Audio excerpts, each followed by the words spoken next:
Hey everyone, and welcome back to another video for today. So in the current state of the market, it's true that it's quite difficult to see any interesting opportunities out there, right? After the crash in April and the V-shaped recovery, a lot of the stocks are less interesting today than they were a month and a half or so ago. A lot of those stocks are up 50%, 100% or so, including the stock we're going to talk about today. This company is yet to report their quarterly figures. That will happen towards the end of June. This is a semiconductor player, an AI player, and that's Micron Technology. Now, Micron Technology is back at $94. I say back at $94 because it did rebound around 50% since its lows at the start of April. It was closer to $60 back then. This is a company worth $105.5 billion, expected to grow quite rapidly over the coming 2 fiscal years, revenue-wise 33.5%,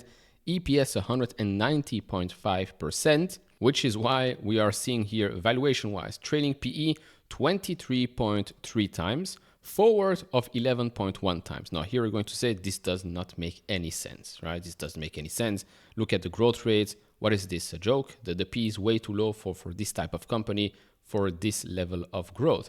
And yes, I would agree, but here as well, historically, it has never been a stock, a company that was priced at a high premium. Why is that? Memory players are cyclical companies, highly cyclical businesses. So you have the highs and you have the lows. And for that, the market is just not willing to pay a premium. Now, what made me interested in this company is the fact that now we're going, of course, in that upcycle because of this AI wave. And not only do we need a lot of memory, and I'm not just talking about, the usual things that we've known, NAND, DRAM. No, we're talking here about high bandwidth memory, or more specifically, HBM. Now, in this memory space, you have SK Hynix, you have Micron, you have Samsung.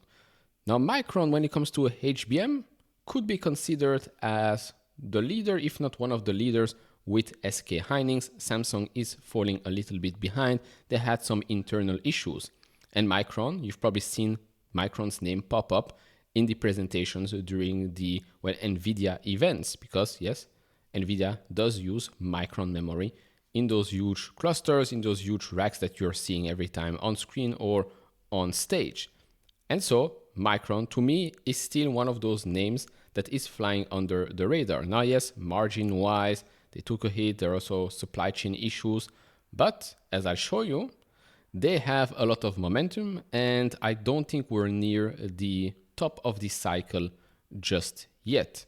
So let's talk about that in this video. If you enjoy this type of videos, hit all the buttons, especially the subscribe one. We really appreciate that. If you want to support me even further, do check out the link down in the description and in the pinned comment with the top 10 best stocks to buy now, or go to fool.com/couchinvestor. Thank you very much. All right, so first up, quick summary of the recent Analyst Conference. So they said the following: they're still seeing healthy demand for both DRAM and NAND, driving price inflection as planned, HBM12 high production ramp progressing well, with crossover to majority volume shipment expected in fiscal Q4. Right now we are at 8 high, the switch to 12 high is expected in fiscal Q4. Data center SSD share gains continues, aiming for further increases. And then HBM revenues, if you remember, that exceeded $1 billion last quarter, and that's on track to double that rate. And that comes at no surprise, since that was growing at more than 50% sequentially. Micron is also the only company shipping low-power DRAM into the data center at high volume. Fiscal Q3 revenue is expected to be another record for Micron.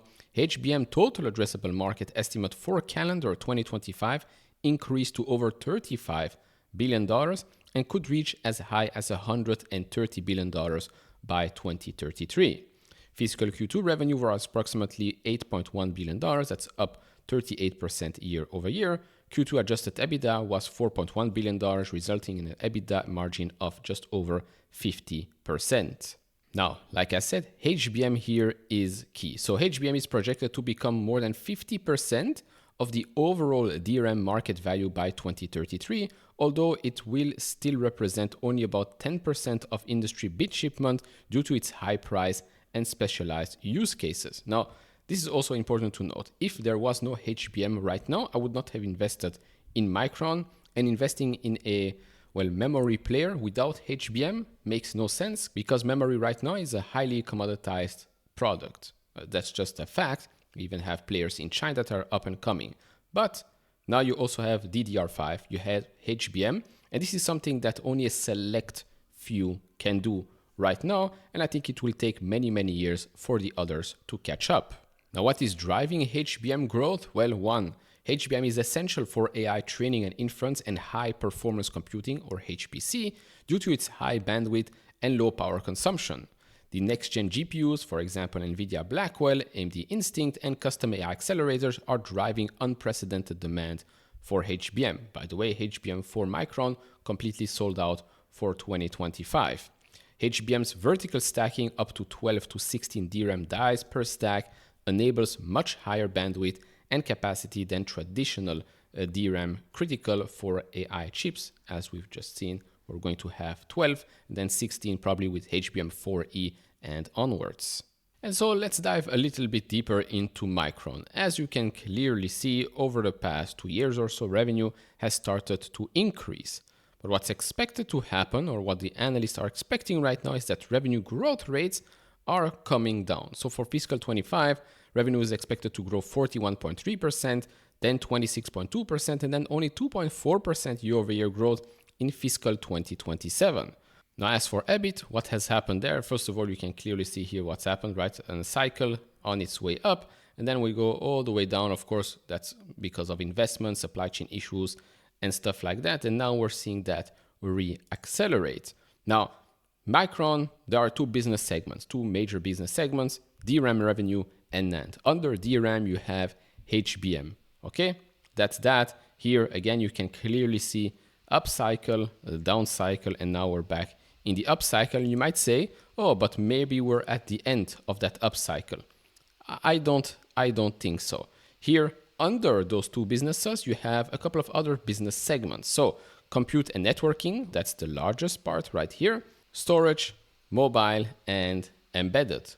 Clearly, compute and networking is the one that is growing the fastest here. Now, if we go back 10 years, here you can see the clear cyclicality of that business: revenue, free cash flow margin, gross profit margin, right? At the top of the cycle, of course, everything tops there. Revenue, gross profit margin, free cash flow margin. Then we go into a down cycle, everything comes back down. The next up cycle, we are going a little bit higher than that. Now, what's interesting here is that despite the company on the last 12-month basis generating almost as much revenue as the previous two cycles, gross profit margin is still lower, free cash flow margin is still lower, but that's still expected to grow. And of course, HBM comes into play. HBM, higher margin business, and HBM brings in billions of dollars in revenue that Micron as a business did not have back in 2022, did not have in 2020 or in 2019 or 10 years or so ago, which is why I'm saying I think the upcycle will just take much longer this time. Now, switching to something that is less business related, more stock action. What we can see here that in the past, the stock peaked before revenue has peaked, right? The stock was peaking back here, let's call it Q1 2018, but revenue-wise, it only peaked Q3 2018. Fast forward to the next upcycle, stock peaked here Q4 2021, but here again, revenue only peaked Q2, Q3 2022. And then we've had something strange which happened right here is that, well, there was just too much anticipation, right? Too much forward thinking or forward looking. And this is what you get. A stock peaking way before the business actually shows any real signs of, quick acceleration in revenue and in profits. And I know what you're going to say, but maybe this is the same thing, right? Stock peaked and then a couple of quarters later, revenue peaked. Okay, but we already know that that's not going to be the case. We already know that we are going to generate more revenue in the upcoming quarters. So that is not the case, which is why I think that the stock will continue to go up until we really reach a new peak. But like I said, I do still think that we are way too early in this HBM upcycle. And so we will have some time. Of course, yes, with this type of business, you would like to enter when margins are peaking, earnings are peaking, revenues are peaking.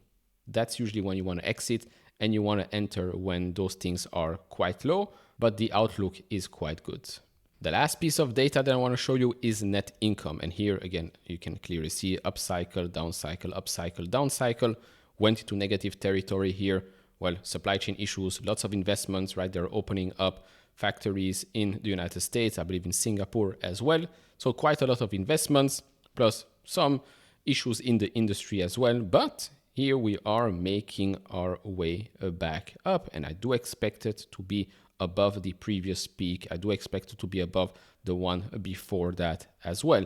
And the market will start to respect this player more and more, as it shows them that, look, we are a crucial player in this AI story. We are a crucial player in this ecosystem, and there is just so much demand. We also have pricing power, and then the stock will just react, right? The stock previously should not have been anywhere near $150, right? If we look at the drawdown, we are still experiencing close to 40% drawdown from its all-time highs.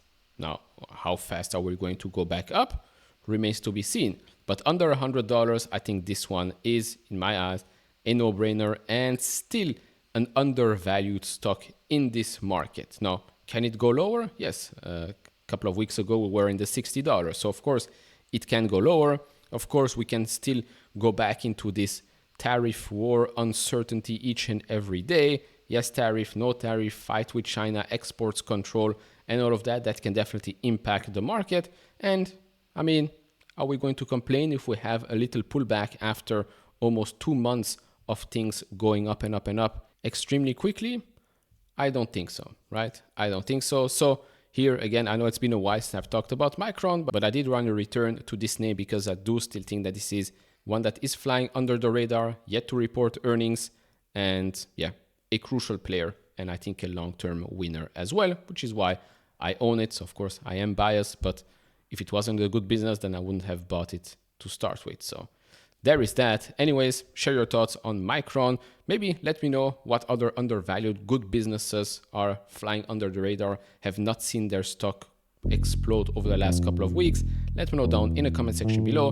Like, subscribe, all of that, and I'll see you all in the next one. Bye-bye.